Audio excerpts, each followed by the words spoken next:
Looks like the saga finally continues. Just not with you, God.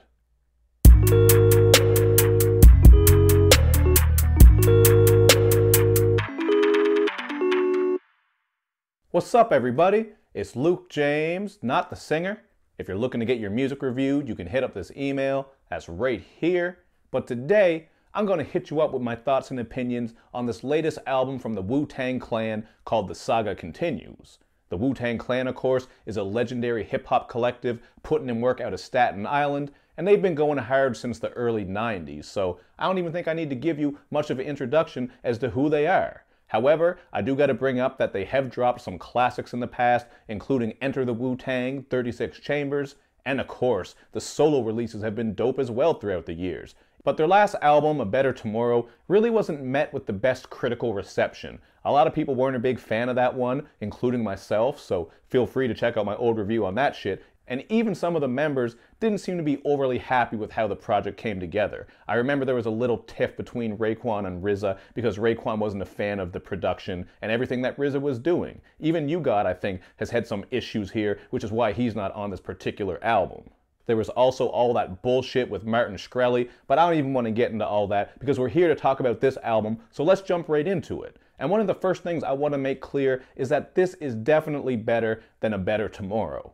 First of all, the production is handled by Mathematics, who really came through with that classic traditional hip-hop feel. You're going to hear a lot of sample-based production with guitar, strings, piano, and even some soulful vocal chops. So if you're into that more vintage sound, you're definitely going to appreciate what he brought to this project. I really did think the production was pretty good throughout here, but at the same time, there's not really anything too unique or crazy happening with it. In fact, I would say that it gets a little bit dull and boring as you listen through this project. But that's definitely not the case when it comes to the bars. If anything, I really got to give props to the Wu-Tang for coming together with the lyricism.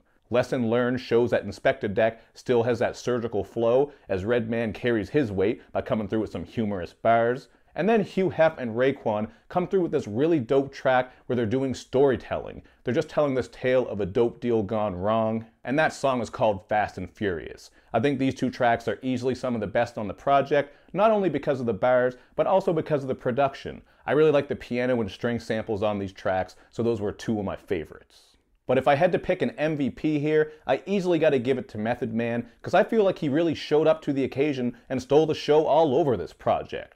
His raspy flow and smooth vocals really fit perfectly on If Time Is Money. This track has a more smooth and jazzy beat that just works very well with his style. And then there's this one song, I just got to list off everyone on it. The song is called People Say, and Method Man joins in with Redman, Inspector Deck, Raekwon, and Master Killa for one of the album's best cuts. I even think this song actually felt more like that vintage Wu-Tang, not just because of the chemistry between these artists, but also because of that production. There are certainly some strong points here with the beats and with the bars, so again, if you're just looking for that more classical hip-hop sound and you wanted to hear the Wu-Tang go back to what made you love them in the first place, you are going to get that a little bit here. Although, obviously we got to be honest, there is no way that they can really recreate that dark and gritty sound that they had like, what, 20-some years ago? I mean, shit, time flies. Even more than 20 years. I also gotta point out how Redman really killed it on People Say. I liked his bars about the misguided youth and how booty shots just have these girls looking odd. And another standout verse is Method Man on the song Pearl Harbor. This is another track he snaps on, so between Method Man and Redman, you're really getting some of the best verses on this album. God damn it, can we please get another Blackout already? That shit would be fire, and I think anyone who is a fan of either artist or both would be more than happy to hear that. So Redman and Method Man make that shit happen. Now, since I did bring up the song Pearl Harbor, I gotta mention how Sean P smashes this. On his verse, he's just calling out the MCs who are overly feminine and don't have any goddamn bars. But I do have to mention that the hook on this is kind of cringy, man. You got Ghostface on here saying that he's an expert in gynecology, he'll shoot your woman in her privacy. That shit just was kind of stupid to me. I get it. It's like gynecology. I guess maybe that's supposed to be kind of clever, but overall, I was actually disappointed with what Ghostface contributed to this project. He's only featured in a couple of spots. Mostly he's relegated to a couple of these hooks. He does have a verse, but as one of my favorite Wu-Tang members, it just seems like he wasn't fully involved here. And that might be because he puts out so much solo work. He's probably working on 2 or 3 projects right now. I wouldn't be surprised, so I'm not going to hold it against him. I'm not saying that he's whack. He's definitely not. Just wasn't really blown away by what he did here. And as for some of the other members who don't do a whole lot, you only get Gza Featured on one song, but he's still as sharp as ever, man. He does have that scholarly flow, those intelligent bars that you would expect. But I also need to mention that this project kind of falls apart on the second half. I really think it starts off strong, but quickly it just becomes boring, dull, and a little bit mundane. It's not helped out by the R&B infused tracks called G'd Up and My Only One, and you do get some cringeworthy bars on a couple of these tracks. On My Only One, RZA spits that she's the type who likes sex over masturbation, and tonight I'm gearing up full ejaculation. I don't know, man, that's just a facepalm moment. I didn't think that was a very good line. There are a couple of other facepalm moments throughout this album. I remember on one song there's a line about concentrating hard like Auschwitz, which is just, ooh.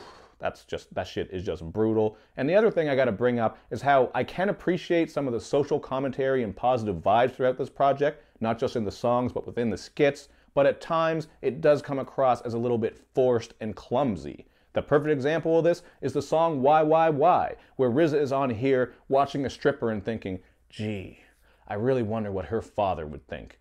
That is just not a really deep or clever thought. And whether you agree or disagree, times are just changing now, man. We got people talking about more sex positivity, slut shaming, those sorts of things. So I do get what he was saying, but that just kind of felt like an old thought. You know what I mean? Maybe that's just me being old myself. I don't know. But I'm trying to keep up with you young motherfuckers, so just bear with me.